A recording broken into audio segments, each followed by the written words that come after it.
Bonjour mesdames et messieurs, bienvenue à Hebdo 4, votre émission qui traite d'informations locales. Voici le contenu de cette édition du 9 février. Claudie Cousin, intervenante pour la Société Alzheimer Gaspésie-Île-de-la-Madeleine, nous informe sur l'une des principales activités de financement qui est la marche Alzheimer. Suzanne Bourgette, qui est aussi intervenante pour la Société Alzheimer Gaspésie-Île-de-la-Madeleine, mais pour le point de service du Rocher-Percé, nous parle du rallye de la mémoire. Suzanne Smith, enseignante aux activités Gym Cerveau pour la commission scolaire René Lévesque, nous explique cette activité et ses bienfaits. Luce Thériault, conseillère en loisirs à l'unité régionale Loisirs et Sports Gaspésie-Île-de-la-Madeleine, nous présente leur nouvel atelier de sensibilisation pour la participation des personnes handicapées dans les activités de loisirs en collaboration avec différents organismes. Stéphanie Leblanc, intervenante en loisirs, nous éclaire sur l'organisme La Maison Maigouère pour personnes handicapées. Rose-Marie Follum, intervenante en zoothérapie, nous explique quel animal peut être utilisé en zoothérapie. Et notre collègue Marc Duguay nous présente la chronique motoneige pour cette semaine. Bonne émission à tout le monde. Tout d'abord, nous avons rencontré pour vous Claudie Cousin, une nouvelle intervenante à la Société Alzheimer Île-de-la-Madeleine. Elle nous informe sur l'une des principales activités de financement qui est la marche Alzheimer. Bonjour Claudie. Bonjour. Là, votre principale activité de financement ici à la Société Alzheimer, c'est la marche pour l'Alzheimer. Pouvez-vous nous en parler un peu? Oui, en effet, cette année, ça va être la 14e édition de la marche Alzheimer. C'est notre principale activité de financement, mais aussi de sensibilisation auprès de la population. Comme à l'habitude, ça se déroule le dernier dimanche de mai, donc cette année, c'est le 31 mai 2020. Puis, à l'habitude, là, on fait une marche par territoire qui est couvert par la Société Alzheimer. Donc, on a 8 territoires couverts en Gaspésie et aux îles. Mais cette année, on change un peu la forme pour la baie des Chaleurs. Donc, au lieu de faire une marche dans les alentours de Bonaventure et une à Maria, on va en faire une seulement à Caplan, donc un peu le point central là, de la baie des Chaleurs. Puis, donc c'est ça, ça va être une grosse marche au lieu de 2 pour la baie des Chaleurs. Pour ceux qui ne connaissent pas la marche, en fait, c'est une marche qui est symbolique. Donc, c'est moins de 3 km habituellement, là, la marche. Puis, c'est ça, notre façon de ramasser des sous pour maintenir et bonifier nos activités sur le territoire gaspésien et madelinois. Donc, l'année passée, on a ramassé là, plus de 150 000 $ qui a été réinvesti dans nos activités. Là, on parle de notre centre de jour, nos répits, les visites à domicile, le soutien, l'information, tout ça qu'on offre à la population, aux proches des gens atteints, mais aussi aux personnes atteintes de la maladie et des autres maladies connexes. OK. Puis là, présentement, vous êtes en recherche de marcheurs élites. Oui, c'est ça. Les marcheurs élites, en fait, c'est un statut qui s'obtient quand une personne s'engage à amasser plus de 200 $ en dons, donc que ce soit auprès de ses proches ou en faisant une petite activité de financement comme je sais pas, la vente de pâtisserie, une vente de garage, un petit souper bénéfice. Donc, c'est une personne qui s'engage à amasser 200 $. Puis, toutes les personnes qui vont faire un don aux marcheurs élites, aussitôt que le don dépasse le 10 $, cette personne-là est elle aussi inscrite à la marche, mais comme marcheur du grand public. Donc, les gens qui voudraient devenir marcheurs élites peuvent communiquer avec nous. On pourra là, leur expliquer le fonctionnement. Puis, pour les gens qui ne désirent pas être marcheurs élites, mais qui veulent quand même participer à la marche, ils peuvent le faire en faisant un don à un marcheur élite ou le jour même de l'activité en faisant un don de 10 $ à la Société Alzheimer de la Gaspésie. OK. Puis là, une autre activité de financement, c'est le souper spaghetti. Oui, c'est notre traditionnel souper spaghetti. Cette année, c'est le 29 février. Ça va avoir lieu, comme à l'habitude, au Centre Bonaventure, ici à Bonaventure. Puis, ce souper bénéfice-là, spaghetti, c'est organisé par une de nos marcheurs élites. Marcheur élite. Donc, c'est son activité de financement, elle, pour ramasser son 200 $ et plus. Là. Évidemment, elle ramasse plus de 200 $. Donc, on invite la population à être présent en grand nombre, comme à l'habitude, à ce souper bénéfice-là. Les billets, on en a à vendre ici au bureau, au 114 avenue Louis-Bourg. Puis, on va aussi en vendre la semaine prochaine. On va tenir un kiosque à la pharmacie Uniprix à Bonaventure le 13. Donc, on va avoir des billets sur place pour en vendre. Fait que les gens qui seraient intéressés, que ce soit pour devenir marcheur élite, pour avoir de l'information sur la marche ou pour le souper spaghetti, ils peuvent entrer en contact avec nous dans le 534-1313. Suzanne Bourgette, qui est aussi intervenante pour la Société Alzheimer Gaspésie-Île-de-la-Madeleine, mais pour le point de service du Rocher-Percé, nous parle cette semaine du rallye de la mémoire. Actuellement, on a le rallye de la mémoire. Alors, c'est un jeu questionnaire et c'est fait par des gens des Îles-de-la-Madeleine. Et toutes les intervenants de la Société Alzheimer en ont des copies. On le vend au coût de 10 $. Et les gens ont jusqu'au 24 février. Et il y a des prix de participation et des prix de performance. Donc, c'est un jeu questionnaire. Les gens qui aiment les mots croisés, les sudoku, plein de questions, des dictées. Donc, ça distrait pendant les tempêtes de neige. Donc, si vous en voulez, hein, c'est le même numéro de téléphone. D'ailleurs, les gens qui fréquentent les gyms cerveau, Suzanne Smith est une bonne collaboratrice. Elle les met à la disposition des gens. Nous avons rencontré Suzanne Smith, enseignante aux activités Gym Cerveau pour la commission scolaire René Lévesque, lors d'une séance de Gym Cerveau qui a eu lieu dans les locaux du Club de l'Âge d'Or à Newport, mardi, le 4 février dernier, afin d'en savoir un peu plus sur ses activités et sur ses bienfaits. Bonjour Suzanne. Bonjour. Pouvez-vous nous expliquer c'est quoi Gym Cerveau au juste? Le Gym Cerveau, ça a été mis sur pied à cause de la maladie d'Alzheimer. Donc, c'est tous des petits jeux qu'on fait pour stimuler la mémoire, stimuler le cerveau. Mémoire à court terme, mémoire à long terme. OK. Pouvez-vous nous donner des exemples? Des exemples, on fait des rebuts, on fait des mots mêlés, puis on essaie de trouver des mots à travers ces lettres-là. On fait des jeux d'observation, parce qu'il y a des objets qu'on doit trouver dans une image. Fait qu'il y a plein, là. Puis quand c'est Noël, Saint-Valentin, bien là, c'est des jeux, là. J'ai fait Meurtre et Mystère, La Guerre des clans. On fait d'autres choses, là, qui sortent un petit peu de l'ordinaire. Les Meurtres et Mystères, ils ont bien aimé ça. Ça a tout arrivé costumé. C'était très beau. Oui. Le Gym Cerveau, ça existe depuis quand? Pour la commission scolaire René Lévesque, c'est une dizaine d'années. Ma tante sont rendues à 20 ans. Ailleurs, c'est un peu plus.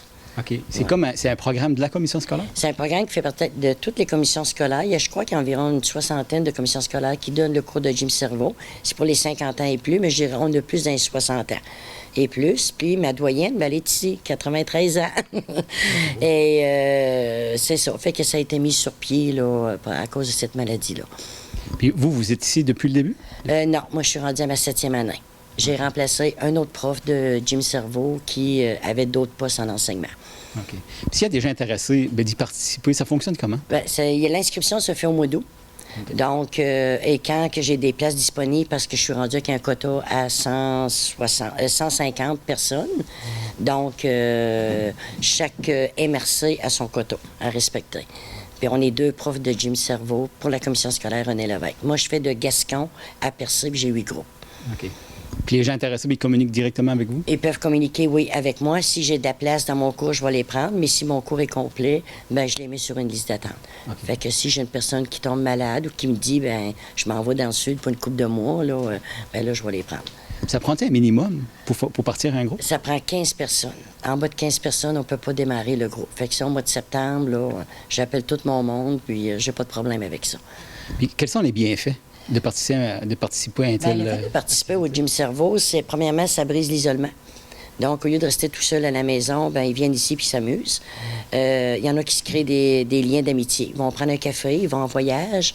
J'ai 2 petits clubs qui s'est fait de tricot. Donc, ils vont les tricoter chez une semaine. La semaine d'après, de la 2e personne, ils font le tour. J'en ai qui font partie du club de marche.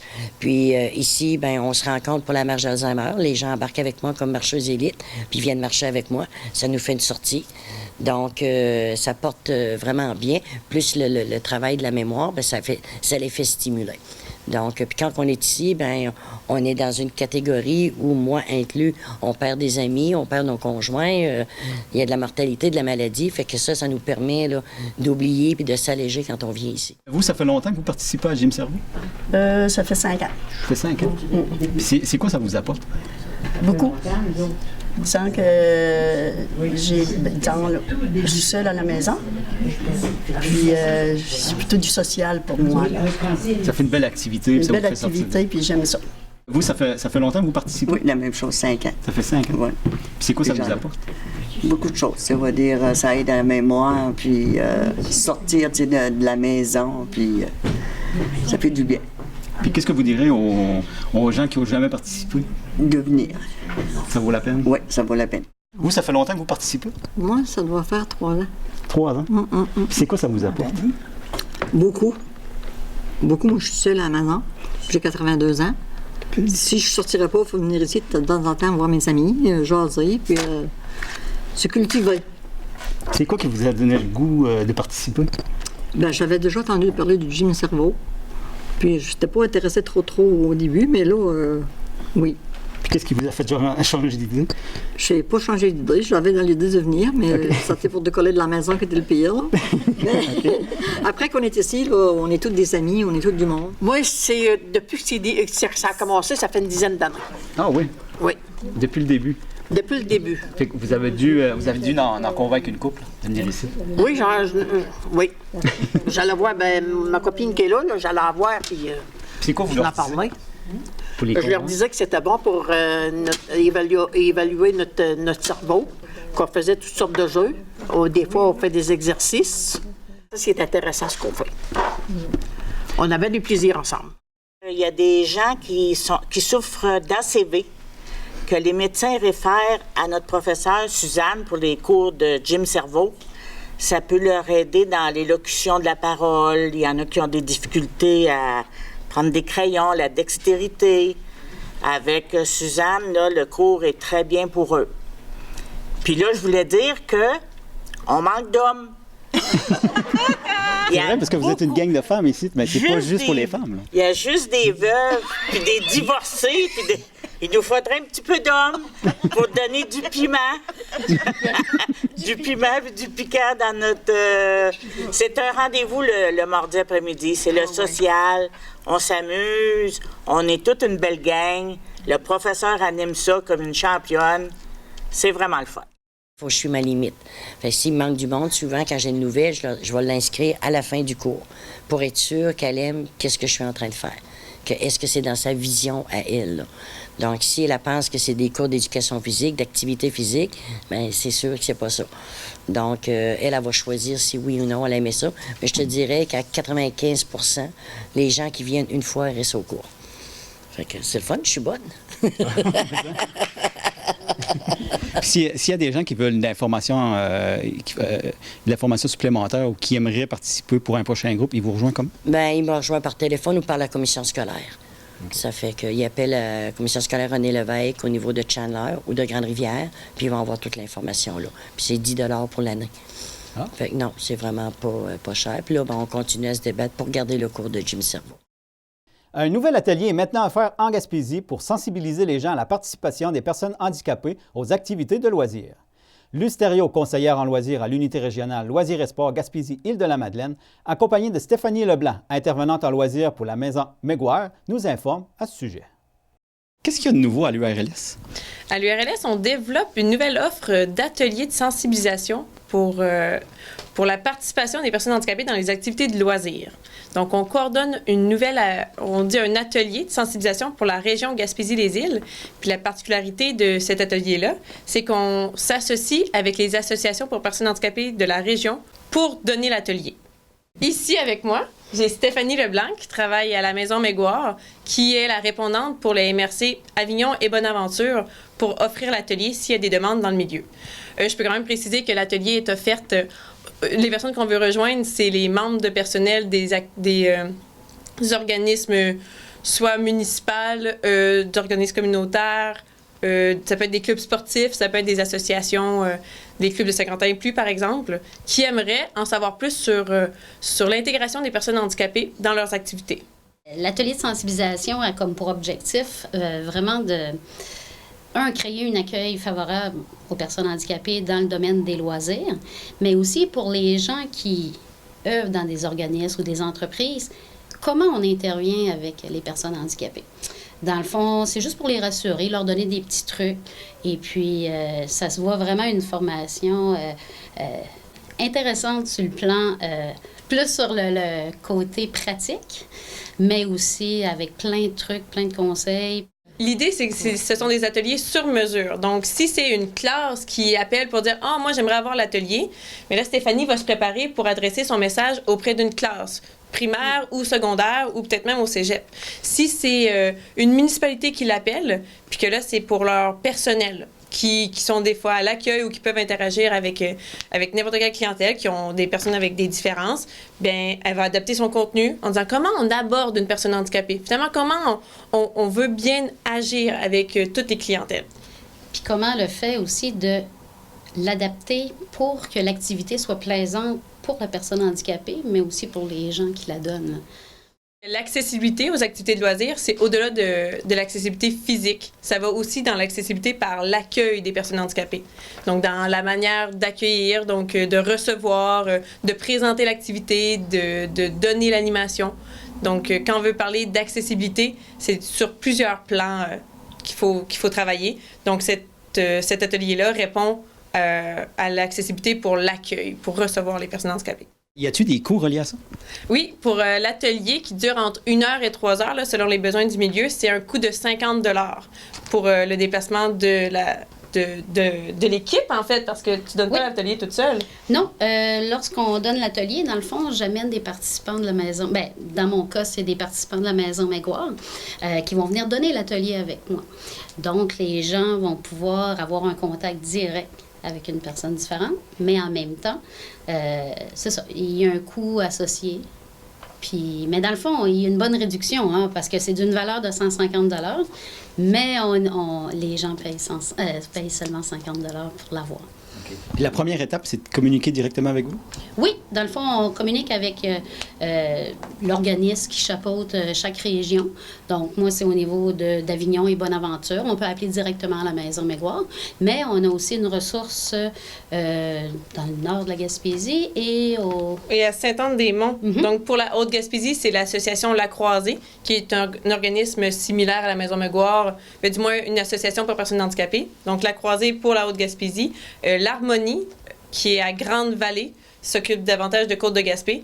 Puis pour le sud, la baie des Chaleurs, là, c'est la Maison Maigouard qui va recevoir qui va offrir des formations sur le territoire. Mais s'il y a des questions, je suis aussi la répondante au régional. Donc, on peut contacter l'URLS, Gaspésie-Îles, l'Usterio, mon nom, pour avoir plus d'informations. Et moi, je réfère à l'organisme la plus proche.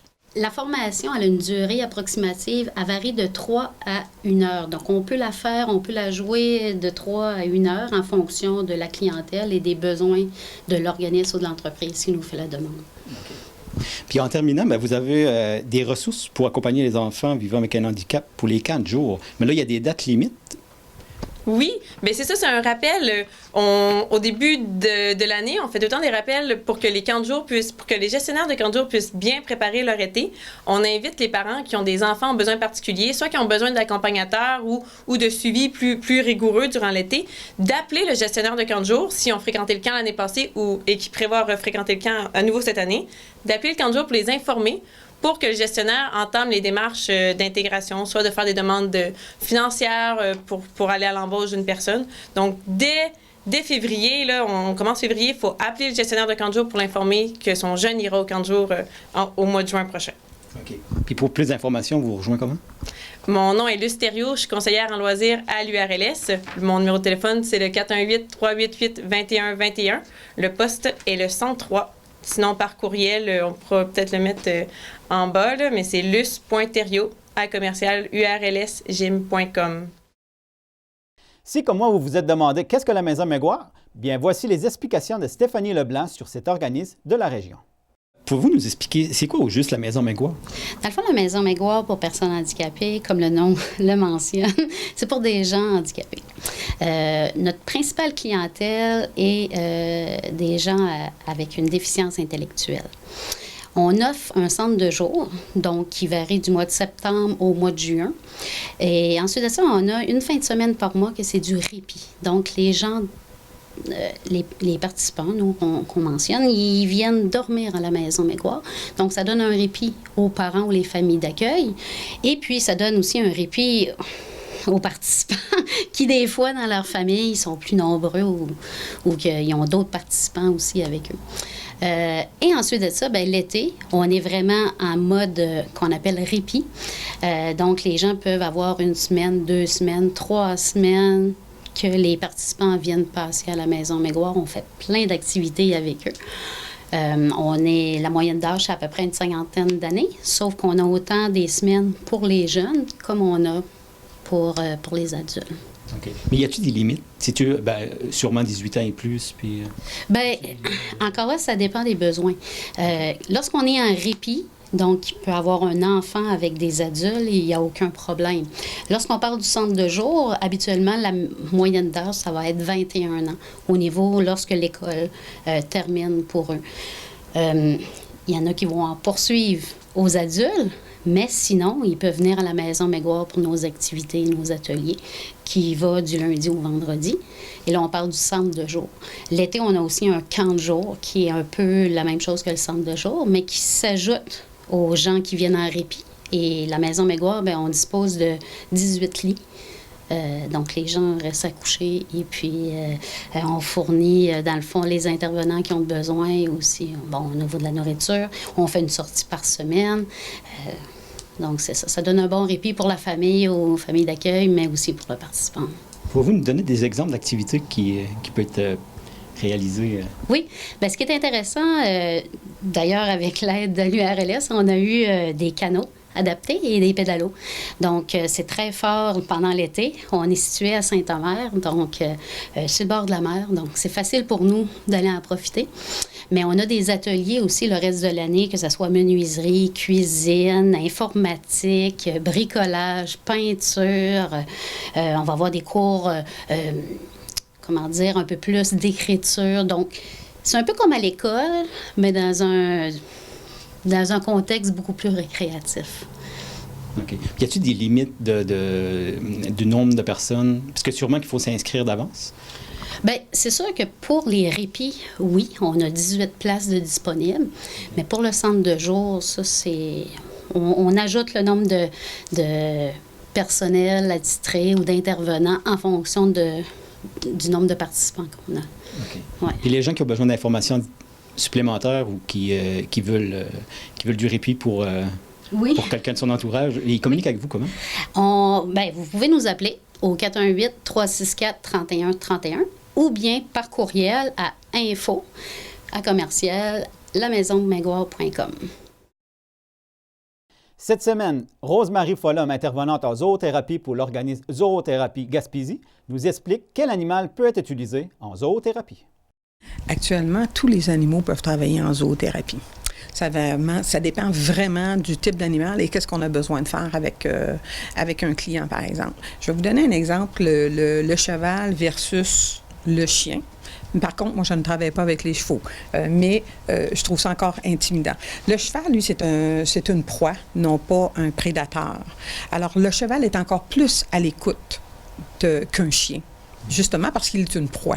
Je vous donne un exemple. Quand j'ai pris mon cours, puis on dit « Rose, peux-tu sortir ce cheval-là du box? » Je me dis « Oui, mais le cheval ne veut pas sortir. » Puis ma prof était venue me voir, elle m'a dit « Comment ça fait que ton cheval ne veut pas sortir? » Mais j'ai dit « Je sais pas. J'essaie de le sortir, puis il ne veut pas sortir. » Puis c'est là qu'elle m'a rappelé, elle m'a dit « Écoute, elle dit Rose, elle dit ton cheval, c'est une proie. Si toi, tu es intimidé par le cheval ne sortira pas du box pour aller se faire manger par les loups. Il dit, il va falloir que toi, tu te calmes et que tu te centres. » Mais le cheval, c'est pour ça que c'est intéressant de travailler en zoothérapie avec le cheval. C'est certain que quelqu'un me demanderait de travailler avec un cheval en zoothérapie, j'irais chercher un professionnel équestre parce que je m'y connais vraiment pas. Moi, je travaille de préférence avec 3 chiens, mais on a travaillé avec des oiseaux, on a travaillé avec des furets, on a travaillé avec des cochons miniatures, on travaille aussi avec les chevaux miniatures, on travaille avec les perroquets. C'est large, c'est très, très large. Mais chaque animal, comme moi, j'ai 3 chiens, chaque chien fait un travail différent. Si je vous parle de M. Albert, qui est un caniche royal, lui va travailler avec tous les problèmes psychosociaux. C'est un chien qui va aller dans la pharmacie, qui va aller à l'épicerie, qui a le droit d'aller à l'église. Là, mon objectif, c'est de lui montrer de prendre l'autobus dans ce temps-ci. Mais ici, j'ai un petit mélange de Yorkshire Shih Tzu. elle est là pour les câlins, elle est là pour coller tout le monde, elle est là pour la dextérité aussi. Et vous voyez, j'avais aussi Gaillard qui est un bouvier bernois que j'ai plus maintenant, qui est décédé il n'y a pas longtemps. Mais Gaillard, c'est un chien qui travaillait par terre. Alors, tous les jeunes que j'ai dû travailler avec des problèmes de consommation ou des problèmes de... Toxicomanie. Oui, en toxicomanie. Mais ça, c'est des chiens qui vont rester à terre et la personne peut aller les voir. C'est certain que j'aurais jamais emmené mon bouvier dans une résidence privée pour personnes âgées, par exemple, parce qu'il y a trop chaud, il perd ses poils, il n'est pas à l'aise 1 heure à côté d'une chaise roulante. Mes chiens embarquent sur les divans, embarquent sur les lits d'hôpitaux. Ils peuvent quand même faire un grand bout comme ça, mais le bouvier, lui, ne pouvait pas. Fait que c'est pour ça que ça nous prend quand même différents types d'animaux avec différentes qualités pour être capable d'arriver à nos objectifs pour travailler avec nos clients. Alors, si vous me demandez, Rose, j'ai un enfant, j'aimerais avoir de la zoothérapie, quel chien tu vas prendre? Mais avant, il va falloir que je rencontre soit l'enfant ou vous me parliez plus des objectifs qui sont précis pour que je puisse vous dire quel animal je vais emporter pour atteindre nos objectifs. Donc là, il y a chacun leur qualité, il y a chacun leur force, mais il y a sûrement des animaux qui ne peuvent pas faire de zoothérapie. J'en connais pas beaucoup. Okay. Sérieusement, j'en connais pas beaucoup. J'ai des copines de travail qui travaillent en zoothérapie avec des cochons nains. C'est un animal qui va aller dans une litière, qui écoute, qui est très obéissant. Au point de vue du caractère de l'animal? Bien, ça dépend encore. Ça dépend. Vous voyez, on a encore là quelqu'un qui travaille avec un pitbull au départ, mais il travaillait en toxicomanie.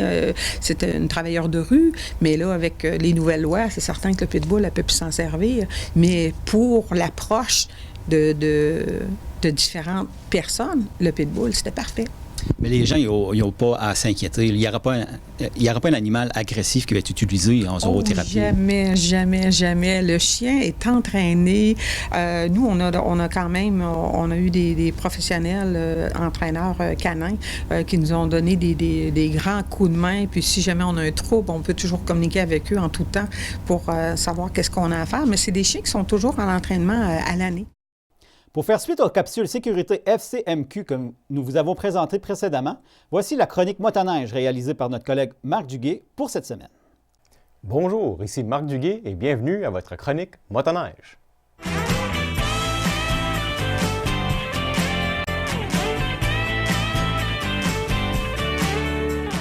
Eh bien oui, le drag Maltais Performance est de retour cette année. Il aura lieu le 15 février prochain. Comme à l'habitude, au 119 route Whittom à Hope. Les inscriptions débuteront à 9 h pour se terminer à 11h30.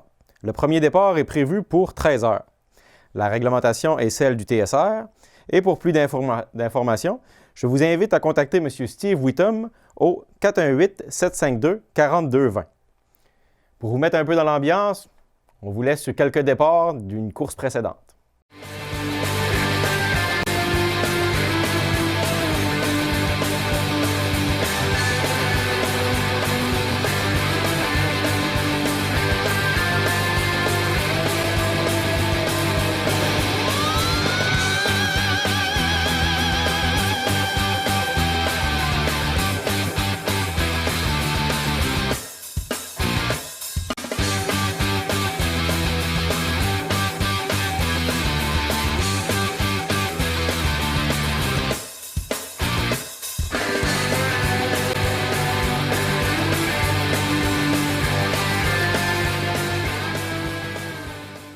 À noter que c'est la seule course au Club de motoneige Les Aigles Blancs cette année. Le total des inscriptions sera remis en bourse, ainsi que l'argent des commanditaires. Donc, c'est un rendez-vous le 15 février prochain. Autre sujet, le mois de février, mois de la motoneige, beaucoup d'achalandage dans les sentiers, donc on vous invite à la prudence. Particulièrement, tenez votre droite. Donc, c'est très important quand il y a beaucoup d'achalandage dans les sentiers. Pour plus de sécurité, pour vous, pour les autres, on tient la droite. Donc, au plaisir de se revoir dans les sentiers. Et je serai de retour dans les prochaines semaines pour d'autres informations concernant les activités des clubs de motoneige. Et voilà, mesdames et messieurs, ce qui complète votre émission Hebdo 4 du 9 février. Merci beaucoup d'avoir été avec nous et à la prochaine!